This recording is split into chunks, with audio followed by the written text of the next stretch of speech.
आज दिवाली का पावन पर्व है और रोशनी के त्योहार में बद्रीनाथ धाम को भव्य तरीके से सजाया गया है। वहीं आज बद्रीनाथ धाम में विशेष पूजा अर्चना होगी। माता लक्ष्मी को विशेष भोग भी लगाया जाएगा और मंदिर के मुख्य पुजारी रावल और धर्माधिकारी भोग लगाएंगे और साथ ही विशेष पूजा अर्चना भी की जाएगी। तस्वीरें आपको दिखा रहे हैं। ज्यादा जानकारी के साथ में नितिन सेमवाल जुड़ गए हैं। नितिन, सबसे पहले आपको दीपावली की शुभकामनाएं और साथ ही अगर बद्रीनाथ की बात करें तो आज क्या विशेष पूजा अर्चना होगी? जी, दीपावली की शुभकामनाएं आपको भी। और बद्रीनाथ धाम में विशेष महत्व माना जाता है क्योंकि साक्षात लक्ष्मी वहां पे निवास करती है भगवान विष्णु के साथ। और वहां पे आज पूजा का जो क्रम है वो लगभग शाम को 7 बजे से शुरू हो जाएगा। माता लक्ष्मी का विशेष भव्य श्रृंगार टिमरी पंचायत के द्वारा वहां पे किया जाएगा। उसके बाद बद्रीनाथ धाम के जो मुख्य पुजारी रावल जी होते हैं, जो धर्माधिकारी है, जो वेद पाठी जी हैं, वो वहां पे पहुंचेंगे और भगवान विष्णु के साथ साथ आज माता लक्ष्मी की भी विशेष पूजा अर्चना बद्रीनाथ धाम में संपन्न की जाएगी। इस दौरान बताया जा रहा है कि हजारों की संख्या में वहां पे जो तीर्थ यात्री हैं, जो स्थानीय लोग हैं, वो भी पहुंचेंगे और माता लक्ष्मी के आज विशेष दर्शन भी करेंगे। जी, तो तैयारियां पूरी हो चुकी हैं। आज का दिन बेहद खास रहने वाला है बद्रीनाथ धाम में। जानकारी साझा करने के लिए बहुत शुक्रिया नितिन आपका।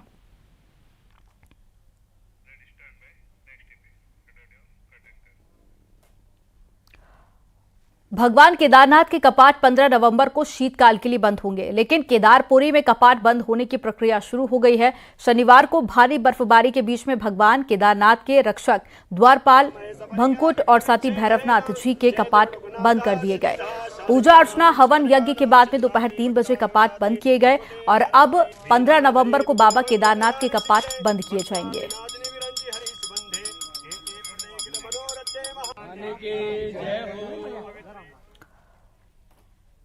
यूनिफॉर्म सिविल कोड को लेकर मुख्यमंत्री पुष्कर सिंह धामी ने बड़ा बयान दिया। सीएम धामी ने कहा कि जैसे ही ड्राफ्ट मिलेगा उसे लागू करने का काम करेंगे। तो वहीं सीएम धामी ने यह भी कहा कि ड्राफ्ट का इंतजार कर रहे हैं और जनता से किया वादा पूरा किया जाएगा। न्यूज 18 ने मुख्यमंत्री पुष्कर सिंह धामी से खास बातचीत की है।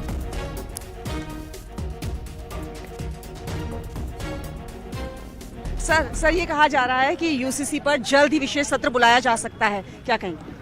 देखिए, हमने पहले से ही कहा है कि जैसे ही हमको यूसीसी कमेटी का ड्राफ्ट मिल जाएगा और हम उस पर तत्काल कार्रवाई करेंगे। और उसमें न तो कोई जल्दी की बात है न देर की बात है। कमेटी का ड्राफ्ट प्राप्त होते ही हम आगे की कार्रवाई जल्दी पूरी करेंगे। ऐसा भी कहा जा रहा है केंद्र से तो ग्रीन सिग्नल मिल चुका है।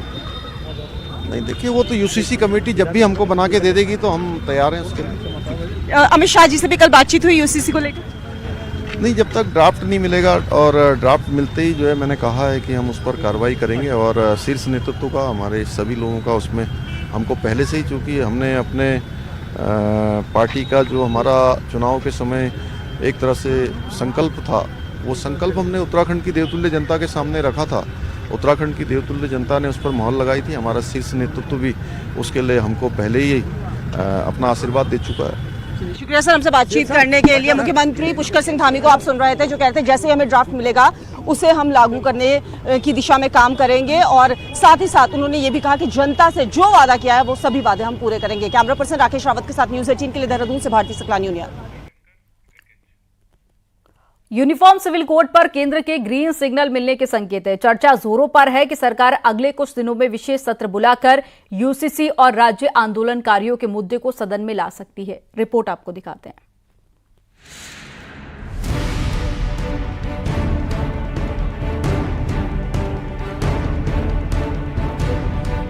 उत्तराखंड को देश का ऐसा पहला राज्य बनाने की तैयारी है जहां समान नागरिक संहिता अधिकार लागू होगा। दिल्ली से लेकर देहरादून तक यूसीसी पर कई दौर की मीटिंग हो चुकी है, लेकिन अब खबर है कि सरकार दिवाली के बाद विशेष सेशन बुलाकर यूसीसी बिल को पारित करवाने की तैयारी में। सूत्रों के मुताबिक शुक्रवार को केंद्रीय गृह मंत्री अमित शाह ने भी यूसीसी पर मुख्यमंत्री धामी से बातचीत की है। देखिए, विधानसभा का सत्र विधानसभा अध्यक्ष जब भी आहूत करेंगे तो स्वाभाविक विषय रहते हैं कि सरकार द्वारा जो कार्य सदन के उपयोगी होते हैं और वो सदन पटल में लाया जाता है। निश्चित रूप से यूसीसी भी उसमें एक महत्वपूर्ण विषय है। विशेष सत्र बुलाने को लेकर सरकार में मंत्री मानते हैं कि कई बार मुख्यमंत्री धामी कह चुके हैं कि विशेष सत्र बुलाना पड़े तो बुलाया जाएगा और सरकार यूसीसी की पक्षधर है और इस पर जल्द फैसला लेंगे। इसके लिए अगर विशेष सत्र बुलाना होगा, वही बुलाया जाएगा, क्योंकि हमारी मंशा बिल्कुल साफ है। चुनाव से पहले माननीय मुख्यमंत्री जी ने घोषणा की थी कि हमारी सरकार आएगी जो यूसीसी लागू करेगी, तो भारतीय जनता पार्टी जो कहती है उसको करने में विश्वास। पिछले 2 साल से यूनिफॉर्म सिविल कोड पर सरकार की कवायद तेज है और अब कहा जा सकता है कि अब जल्द ही यूसीसी पर तस्वीर साफ हो सकती है। न्यूज़ 18 के लिए देहरादून से भारती सकलानी की रिपोर्ट।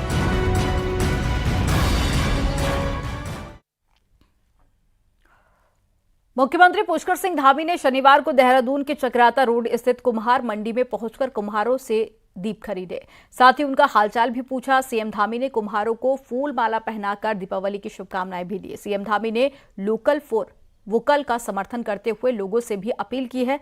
सीएम ने कहा है कि लोग स्थानीय उत्पादों को जरूर खरीदें। जो लोग अपनी आजीविका के लिए छोटे कारोबार पर निर्भर हैं, उनका सामान खरीदकर उनका प्रोत्साहन करें।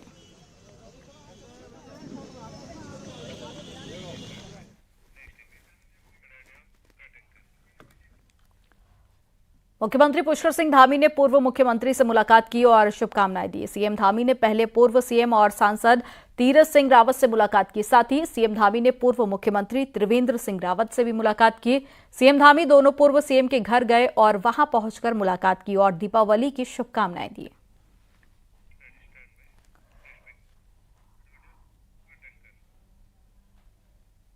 दीपावली पर अयोध्या नगरी दियों से जगमगा गई, तो वहीं देवभूमि में भी एक दिया भगवान राम के नाम पर जलाने का आह्वान बीजेपी ने किया है।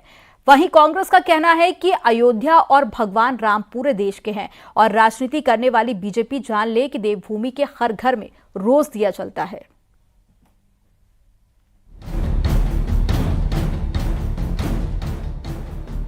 इस बार की दीपावली को भारतीय जनता पार्टी खास दिवाली बनाना चाहती है। 22 जनवरी को भगवान राम के मंदिर की प्राण प्रतिष्ठा अयोध्या में होगी, तो अयोध्या भी दीपों से जगमगे।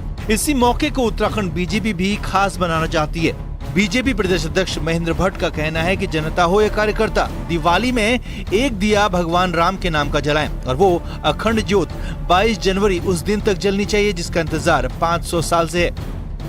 अपील की है उत्तराखंड देवभूमि के नागरिकों से, अपने कार्यकर्ताओं से, कि दीपावली के दिन जो दीपक जले, अखंड दीपक 22 जनवरी तक आपके घर में जलता रहे और ये संदेश देवभूमि से जाए, इस बात का मैंने पक्ष रखा। राम मंदिर निर्माण बीजेपी के टॉप एजेंडे पर रहा। ऐसे में दिवाली के मौके पर दिए जलाकर बीजेपी लोकसभा चुनाव से पहले एक मैसेज देना चाहती है, पर कांग्रेस का कहना है कि भगवान राम और अयोध्या नगरी सबके हैं। बीजेपी प्रदेश अध्यक्ष को पता होना चाहिए कि देवभूमि में हर घर में 365 दिन दिए जलते हैं। हमारे कमांडर हैं, उन्होंने अगर ये आदेश किया तो डेफिनेटली पूरे जो है उत्तराखंड के लोग, पूरे जनमानस जो है भगवान राम के प्रति आस्था रखते हैं और एक दीपक तो क्या 2-2, 4-4, 5-5 दीपक हम जलाएंगे। अयोध्या में कितने हजारों और लाखों दिए जल रहे हैं, हम उसका स्वागत करते हैं। अयोध्या सिर्फ एक राजनीतिक पार्टी की नहीं है, अयोध्या हम सब की है। लेकिन महेंद्र भट्ट जी को मैं ये याद दिला दूं कि भगवान राम में विश्वास करने वाले जितने भी हमारे हिंदू धर्म के अनुयायी हैं, वो हमेशा दिया जलाते हैं, उनके बोलने का कोई फर्क नहीं पड़ता। और इससे भी बढ़कर मैं उन्हें याद दिला दूं कि दिए तब से भी जल रहे हैं अयोध्या में जब से राजीव गांधी ने वहाँ पर ताले खोलकर पूजा शुरू करवाई। मौका दीपावली का है और सियासत भगवान राम के नाम पर हो रही है और बीजेपी इस मौके पर दिए जलाकर भगवान राम से देवभूमि का कनेक्शन और मजबूत करना चाहती है। न्यूज़ 18 के लिए देहरादून से दीपांकर भट्ट की रिपोर्ट। दीपावली के मौके पर फूलों के दामों में भी जबरदस्त उछाल देखा जा रहा है। हरिद्वार के बाजारों में गेंदे और गुलाब के फूल जो 2 से 3 गुना ज्यादा महंगे हो गए हैं। आमतौर पर 50 से 80 रुपए प्रति किलो के दाम पर बिकने वाले फूल अब 200 रुपए किलो तक बिक रहे हैं। दीपावली पर घरों में फूलों से सजावट की गई है, जिससे कि फूलों की मांग और भी ज्यादा बढ़ जाती है। फूलों की मांग बढ़ने के चलते इनके दाम भी बढ़ जाते हैं। तो वहीं कुछ इलाकों में हल्की बारिश होना भी फूलों के दाम बढ़ोतरी का एक बड़ा कारण माना जा रहा है।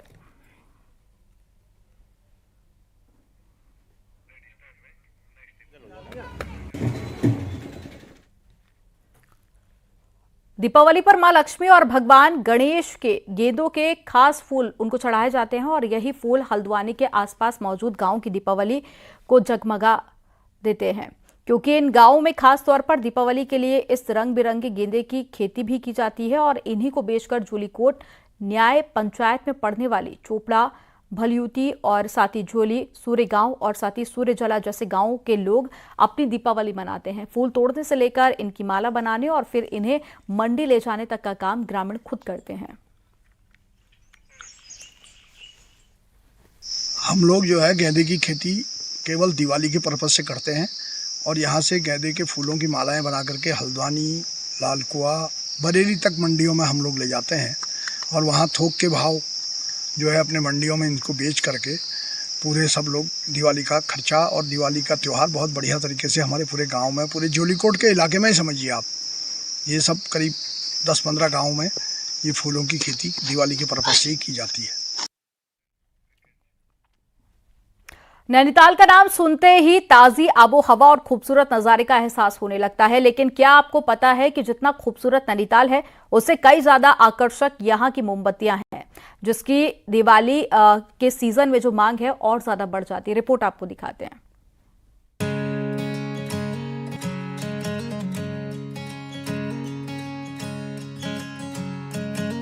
देखने में आम, सेब, केला, संतरे जैसे दिख रहे ये कोई फल नहीं है, बल्कि ये है नैनीताल की खूबसूरत मोमबत्तियां।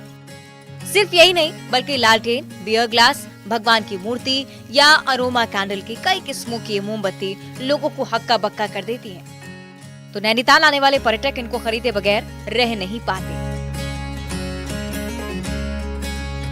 रोशनी के पर्व पर सिर्फ घरों को रोशन करने के ही नहीं, बल्कि लोग इनको उपहार के तौर पर खरीदने की भी सोच रहे हैं। तो नातेदारों और रिश्तेदारों के लिए नैनीताल से इन मोमबत्तियों को ले जा रहे हैं। रोशनी का फेस्टिवल है, तो रोशनी में कैंडल जलता है तो रोशनी तो आता है, और ये कैंडल अगर हर किस्म का बहुत डेकोरेटिव होता है वो और भी ज़्यादा अच्छा लगता है। तो इसीलिए दिवाली के लिए ये सबसे अच्छा गिफ्ट होता है ये कैंडल। रोशनी और भी मन का भी रोशनी बढ़ाती है और सबका सब कुछ में रोशनी डालता है। ये तो बहुत अच्छा गिफ्ट है। मिठाई हेल्थ के लिए तो अभी ठीक नहीं है, मगर रोशनी सबके लिए ठीक है। नैनीताल में 1970 के दशक में जलाने वाली मोमबत्ती का कारोबार शुरू हुआ। इसके बाद जर्मनी से मशीनें मंगाने के बाद यहाँ सजावटी मोमबत्तियों को बनाने का काम भी होने लगा। वक्त के साथ इनकी खूबसूरती और निखर कर सामने आई, तो लेकिन सामान महंगा होने और लाइटों ने कारोबार को धीमा कर दिया। हालांकि कारोबारियों ने हार नहीं मानी और ट्री लाइट, नेचुरल दिए, फ्लावर अरोमा कैंडल, फ्लोटिंग मोमबत्तियों के साथ अब एपन और गिफ्ट पैक को भी बाजार में उतार दिया है। हालांकि हमारी वैरायटी तो बढ़ रही है, हम हर साल नए नए कुछ ना कुछ नया लेकर आते हैं टूरिस्ट के लिए भी। इस बार हमने दिवाली के गिफ्ट हैम्पर भी बनाए हैं, अरोमा कैंडल्स हमारी बनती हैं और आपका एपर कैंडल्स बनती है। बहरहाल पर्व रोशनी का है तो मोमबत्तियों की डिमांड तो होनी ही थी, और मौका दिवाली का हो तो पर्यटक इसे एक बेहतर उपहार भी मान रहे हैं। इससे न सिर्फ घर रोशन होंगे, बल्कि घरों की सजावट के और भी काम आएंगे। चाइनीज लाइटों ने भले ही इनकी लौ कम की हो, लेकिन नैनीताल की ये मोमबत्तियां आज भी घरों को रोशन कर रही हैं और खास सौगात के रूप में भी ये पूरे देश में पहचानी जा रही हैं। जरूरी है कि सरकार भी मोमबत्ती कारोबारियों को राहत दे ताकि इस कारोबार को और ऊंचाइयों पर ले जाया जा सके।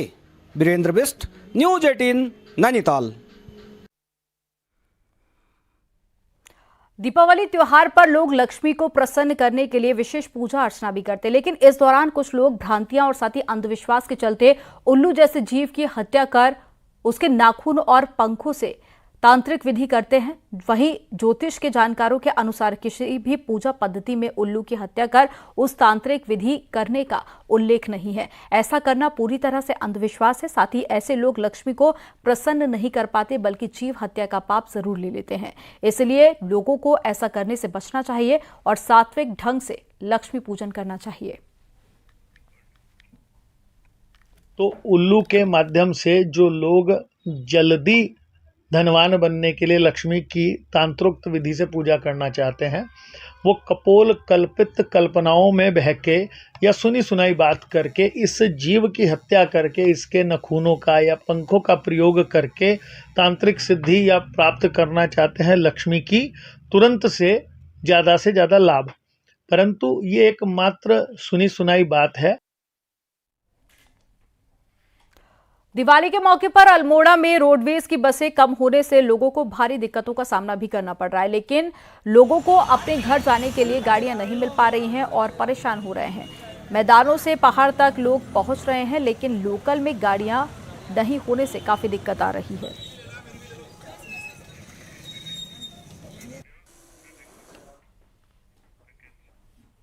पंद्रह नवंबर को भगवान केदारनाथ के कपाट बंद हो जाएंगे और इस बार प्रधानमंत्री नरेंद्र मोदी तो केदारनाथ नहीं आ पाए, लेकिन बीजेपी राज में पहली बार राहुल गांधी जरूर आए हैं। कांग्रेस को उम्मीद है कि आशीर्वाद 2024 में जरूर काम आएगा और बीजेपी का कहना है कि आशीर्वाद प्रधानमंत्री नरेंद्र मोदी को ही मिलेगा। रिपोर्ट आपको दिखाते हैं।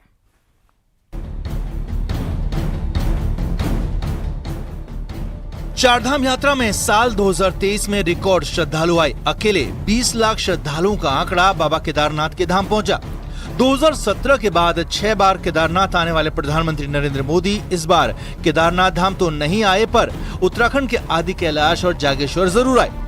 वहीं इस बार एक से बढ़कर एक वीआईपी बाबा केदार के दरबार में आशीर्वाद लेने पहुंचे और उन्हीं में शामिल रहे बीजेपी सरकार में पहली बार केदारनाथ आने वाले कांग्रेस नेता राहुल गांधी। राहुल गांधी 3 दिन तक केदारनाथ में रहे, दर्शन पूजन किया तो श्रद्धालुओं को भोजन भी कराया और कांग्रेस की उम्मीद की इस बार बाबा केदार का आशीर्वाद राहुल गांधी के साथ पूरी कांग्रेस को मिलेगा और 2024 में कांग्रेस का भविष्य उज्जवल होगा। मुझे लगता है कि इस बार भगवान केदारनाथ ने राहुल जी को बुलाया था ताकि भगवान केदारनाथ को पता है कि इस बार यहाँ आशीर्वाद राहुल जी को मिलने वाला है, कांग्रेस पार्टी को मिलने वाला है, तो इसलिए इस समय कांग्रेस की बारी है। बीते 7 साल में प्रधानमंत्री 6 बार आए तो राहुल गांधी 3 दिन के लिए। बीजेपी का कहना है कि आज नई केदारपुरी बसाने में सबसे बड़ा रोल प्रधानमंत्री नरेंद्र मोदी का है और देवभूमि, देश की जनता और बाबा केदार ने उन्हें आशीर्वाद दिया। बीजेपी नेता खजान दास ने कहा कि केदारनाथ का आशीर्वाद राहुल गांधी को भी मिलेगा और कांग्रेस 2024 में सम्मानजनक तरीके से हारेगी। बाबा केदार का आशीर्वाद उनके ऊपर है और जिस तरह से वो काम कर रहे हैं पूरे भारतवर्ष में, विश्व भी इसको मानता है। और जहाँ तक राहुल गांधी जी का सवाल है, वो केदारनाथ जी गए हैं, भगवान उनको सद्बुद्धि दें और वो आने वाले समय में चुनाव में सम्मानजनक हारे। 2013 में आई आपदा को 10 साल बीत चुके हैं, पर असल काम केदारनाथ में 2017 में तब शुरू हुआ जब उत्तराखंड में बीजेपी सरकार बनने के बाद प्रधानमंत्री नरेंद्र मोदी यहां आए और इसी काम का जवाब फिलहाल कांग्रेस के पास नहीं है। देहरादून से न्यूज़ 18 के लिए दीपांकर भट्ट की रिपोर्ट। अभी कुछ दिन पहले ही प्रधानमंत्री नरेंद्र मोदी उत्तराखंड को 4000 करोड़ का तोहफा देकर लौटे थे, लेकिन उत्तराखंड बीजेपी इससे संतुष्ट नहीं है। बीजेपी पीएम मोदी से अभी तक की सबसे बड़ी योजना का शिलान्यास प्रधानमंत्री मोदी से करवाना चाहती है। क्या है ये योजना, एक रिपोर्ट में आपको दिखाते हैं।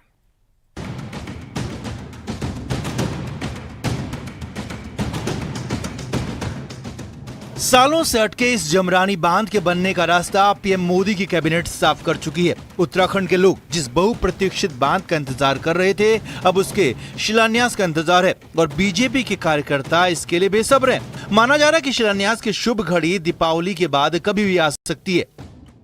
संयुक्त प्रयासों से ये परियोजना सफल हुई है। इसके कारण हमें पूरे भाबर क्षेत्र को पेयजल की सुविधा, सिंचाई की सुविधा तथा बिजली की सुविधाएं मिलने वाली है। सब लोग भारतीय जनता पार्टी के लोग आग्रह करते हैं उनसे और निवेदन करते हैं कि वो यहाँ आएं और इसका शिलान्यास करें। बीजेपी संगठन अंदरखां ने जमरानी बांध और किच्छा में बनने वाले एम्स के सैटेलाइट सेंटर का शिलान्यास पीएम नरेंद्र मोदी के हाथों कराना चाहता है और इसकी तैयारी भी चल रही है। बीजेपी संगठन के लोग खुलकर पीएम मोदी को एक बार फिर उत्तराखंड आने का न्योता दे रहे हैं। एक बहुत महत्वपूर्ण परियोजना उनके द्वारा जो जमरानी परियोजना है उसको हमारे को दिया है और ये अपेक्षा वास्तव में ये पिछली बार जो 2000 करोड़ की उन्होंने योजना यहाँ दी थी उनका भी शिलान्यास होना है, तो हमारी ये इच्छा रहेगी और हम शीर्ष नेतृत्व से आग्रह भी करेंगे कि उसके उद्घाटन में वे अवश्य पहुंचे। जाहिर है जमरानी बांध का इंतजार कुमाऊं की जनता पिछले 50 सालों से कर रही है, इसीलिए बीजेपी इसके शिलान्यास को अब लंबा खींचने के मूड में नहीं है। पार्टी की कोशिश लोकसभा चुनाव के ऐलान से पहले इस काम को अंजाम देने की है ताकि चुनाव में खुलकर इसका फायदा भी मिल सके। हल्द्वानी से न्यूज़ 18 के लिए शैलेंद्र नेगी की रिपोर्ट।